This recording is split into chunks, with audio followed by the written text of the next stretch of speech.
בניה, בוא תראה. מערכת שהחזרנו לחיים, בעצם מערכת שמפוצלת לשלוש. אז דבר ראשון התחלנו קודם כל ולהתקין כאן על חוזר לפני המקטין לחץ, שהוא מזין את כל המערכות. נתחיל מהמערכת הקטנה ביותר, שזו המערכת הזאת, שני קולטים בסך הכל.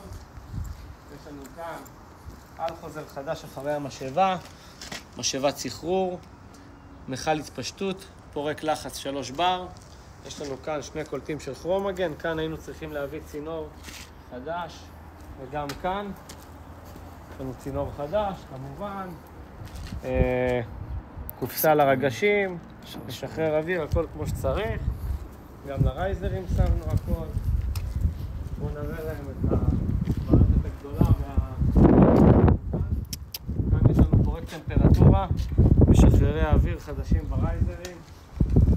כאן יש לנו בסך הכל, בכל הצד הזה, 3 קולטים חדשים כרומגן. וזה המערכת השלישית. יש לנו כאן צינור שתיקנו. החלפנו רק את הקטע הזה הקצר. יש לנו כאן גם כן משאבה חדשה למערכת הזאת. על חוזר חדש אחרי המשאבה, מכל התפשטות ופורק לחץ. וזו המערכת שבה לא החלפנו קולטים, אבל טיפלנו בנזילות שהיו, וגם כן החלפנו על חוזר שדווקא נמצא כאן. הוא היה שבור בפנים והוא עשה בעיות בחימום של המים לכל הצד הזה בבניין. יש לנו כאן משאבה גדולה שיודעת לסחרר את כל הקולטים האלו, מכל התפשטות, לוח פיקוד חדש, וכל זה היה חלוד.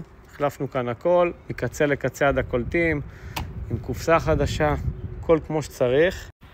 טוב, בניה עוד הפעם אומר ששכחתי אותו, אז הנה אני מצלם אותו ואני אומר לו תודה רבה על העבודה המסורה והטובה שהוא ביצע כאן איתי. עבודה תקנית. כאן היה לנו גם עוד איזה מקטע חלוד, החלפנו אותו עם ניפלים חוזקים. זה שכחתי לציין לכם, אבל הכל פה בוצע מושלם. יש לנו גם עובד מושלם. אז ככה נראה אישור קו ל3 מערכות, מקצה לקצה, בלי לחסוך בכלום, בלי לעשות עיגולי פינות. זהו, שיהיה יום טוב חברים.